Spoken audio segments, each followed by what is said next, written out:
Hello everyone, welcome back to my channel. So my dears, आप लोगों के साथ जो न्यू स्टोरी मैंने शेयर की थी उसका पार्ट 2 मैंने टेलीग्राम पर डाल दिया है और आप लोग जाकर देख लीजिएगा। उस एफएफ का नाम है बैड बॉयफ्रेंड फोर्स मैरिज और आई होप कि उसका जो बहुत ज़्यादा 18+ पार्ट था वो मैंने टेलीग्राम पर ही डाला है, तो वहीं पर आप लोग जाकर देखोगे और इन्जॉय भी करोगे। उसका पार्ट 2 मैंने अपने यूट्यूब चैनल पर डाला था, लेकिन वो डिलीट हो गया। मतलब कि यूट्यूब ने ही उसे डिलीट कर दिया। तो अब मैं जितने भी 18+ सीन होंगे या कुछ भी पार्ट होंगे मैं वहीं डालूँगी। और मैंने नॉट कंट्रोल इन वो भी जिसे देखना था तो जाकर देख लीजिए और लास्ट पार्ट आ जाएगा। आप लोगों को ये एफ बहुत अच्छा लगा, मुझे भी अच्छा लगा आप लोगों के कमेंट्स पढ़कर। सो मैंने सोचा इस एफ का पार्ट 2 आप लोगों के साथ शेयर कर दूं। हमने लास्ट सीन में देखा था कि वांग जी बहुत गुस्से में होता है और कहता है कि मुझे उस पर्सन की गर्दन चाहिए जिसने मुझे इतना ज़्यादा जलील और रुस्वा किया है। मुझे आज तक किसी ने भी इतना गुस्सा नहीं दिलाया। और आप कैसे कैसे कह सकते हैं कि लैन का विलास सेफ़ है?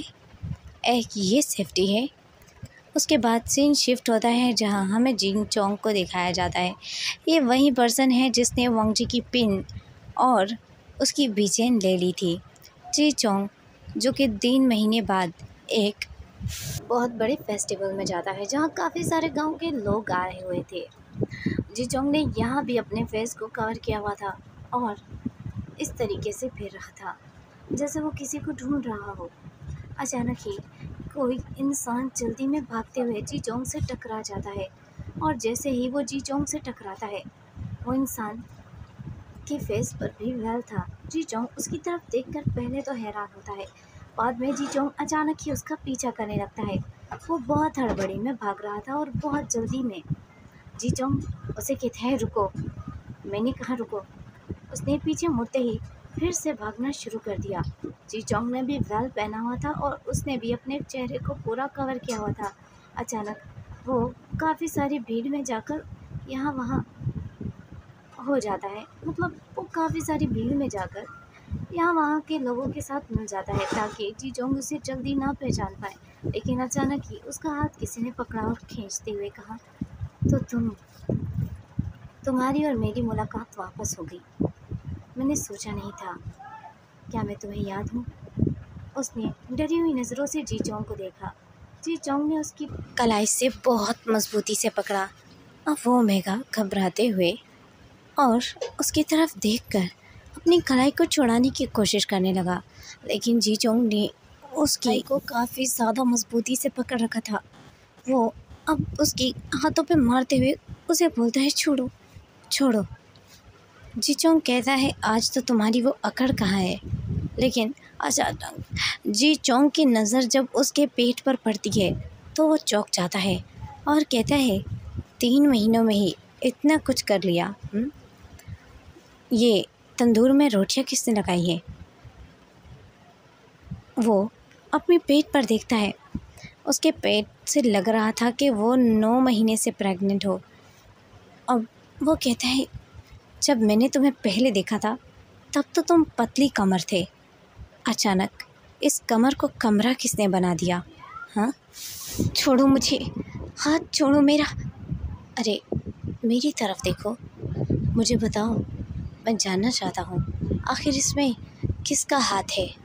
अचानक ही उस ओमेगा ने जी चोंग के हाथों पर बहुत बुरी तरीके से काट दिया। जैसे ही उसने जी चोंग के हाथों पर काटा और वो जी चोंग को धकेल कर वहाँ से भागना शुरू कर देता है। जी चोंग कहता है पकड़ो इसे। जी चोंग के साथ अभी भी उसके साथी थे और जी चोंग जो उसके पीछे भागना शुरू कर देता है। ओमेगा अपनी पूरी ताकत से भाग रहा था, लेकिन अचानक ही जी चोंग उसके सामने आ जाता है और उसको पकड़कर उठा लेता है और उसे ब्राइडल स्टाइल में कैरी करते हुए अपने साथ लेकर जाने लगता है।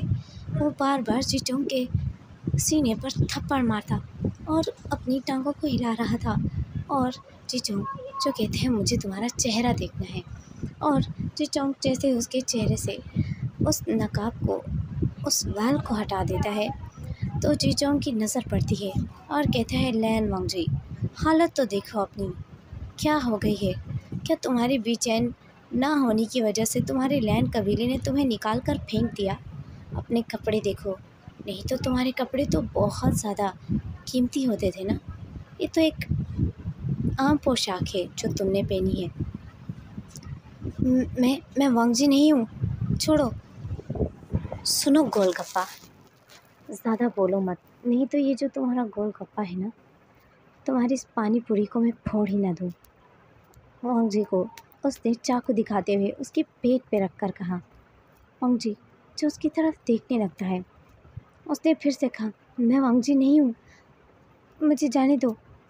अब उसने वांगजी की तरफ देखा और कहा, लैन वांगजी, तुमसे पुराना हिसाब अभी रह गया। तुम्हें अभी तक मैंने तुम्हारी बेचैन और उस बालों की पिन को वापस नहीं किया, तो तुमने इतना बुरा हाल किया था हमारे लोगों का। वहाँ मैं नहीं मौजूद था, लेकिन इसका मतलब ये नहीं कि मैं अब उसका बदला नहीं लूँगा। तुमने मेरे जाने के बाद मेरे कबीले के लोगों को बहुत बुरी सज़ा दी, सिर्फ़ और सिर्फ उस गंदी सी तलवार और अपनी हेयर पिन के लिए। तो अब तुम्हें मैं सज़ा अच्छे से दूँगा ताकि तुम्हें भी समझ आए। उसने कहा, कैसी सज़ा? मैंने किसी को कोई सज़ा नहीं दी, मुझे जाने दो, नहीं तो वो मुझे पकड़ लेंगे। कौन पकड़ लेगा तुम्हें? फ़िलवक्त तो मैंने तुम्हें पकड़ा है और मैं तुम्हें नहीं छोड़ने वाला। गोलगप्पा, मेरा नाम गोलगप्पा नहीं है और ना ही मेरा नाम वांगजी है। मुझे छोड़ो, मुझे जाने दो। वो बहुत ही ज़्यादा फड़फड़ाने लगा और जीचोंग को धक्का देने लगा। जीचोंग ने उसे पकड़ लिया और अपनी टांगों से जकड़ लिया और कहा, ऐसे तो मैं तुम्हें कहीं नहीं जाने देने वाला। ये तुम्हारी गलतफहमी है। जितने लोग हमारे पकड़े हैं उन्हें वापस कर दो, नहीं तो तुम्हारे साथ इसके बदले बहुत बुरा हो जाएगा। और हाँ, जैसे मैंने कहा था वही करना होगा फिर तुम्हें। कौन से लोग? मुझे नहीं पता, तुम किस बारे में बात कर रहे हो, मुझे जाने दो। और ओमेगा जो उससे खुद को छुड़ाने की कोशिश कर रहा था, उसने अब वांगजी की तरफ देखा और बाद में अचानक ही उसके फेस को पकड़ा और फोर्सफुली उसके लिप्स पर किस करने की कोशिश की, लेकिन वांगजी ने अपना चेहरा दूसरी तरफ किया और कहा, ये क्या कर रहे हो तुम? छोड़ो मुझे, मुझे नहीं है पता तुम किस बारे में बात कर रहे हो। उसने वांगजी के पेट को देखा और बाद में डेविल स्माइल की और कहा, अगर तुमने मेरे लोगों को वापस नहीं किया तो मैं तुम्हें और तुम्हारे बच्चे दोनों को नुकसान पहुंचा दूंगा। इस बच्चे को तो मैं मार ही डालूंगा। वो अब उसने कहा, ठीक है, तुम जो कहोगे वही होगा। ठीक है, मुझे जाने दो, मुझे छोड़ दो। मैं अपने कबीले में पहुंचते ही तुम्हारे लोगों को छोड़ने का कह दूंगा। अच्छा, तुमने मुझे बेवकूफ़ समझा है क्या? वांगजी को अचानक ही जीचोंग ने बहुत कस के पकड़ा और ज़ोर से खींचा, जिसकी वजह से वांगजी उसके सीने पर जा लगता है, जिससे वांगजी की ब्रेस्ट जो है सीधा जीचोंग के सीने पर जा लगते हैं ज़ोर से। वांगजी को दर्द होता है और वांगजी ने कहा, मुझसे दूर रहो, मेरी वो हालत नहीं है जो तुम समझ रहे हो। तो क्या ये पेट तुम्हारा नकली है? मतलब मैंने सही सोचा था, तुम प्रेग्नेंट हो ही नहीं हो।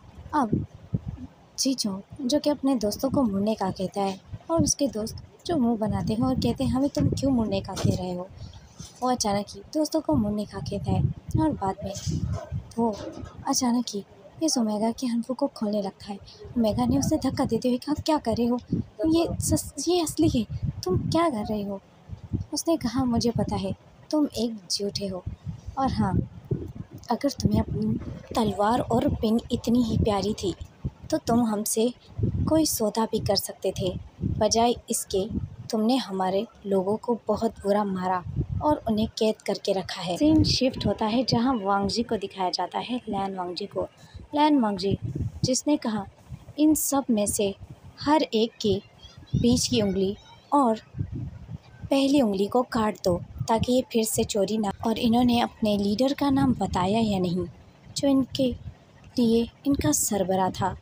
मुझे उससे जल्दी ही मिलना है और उसे अच्छे से समझाना है कि लैन वांगजी से बदतमीज़ी करने का अंजाम क्या होता है। लैन वांगजी के सामने ही सबकी उंगलियां काट दी गई, जिससे सब दर्द से तड़प रहे थे।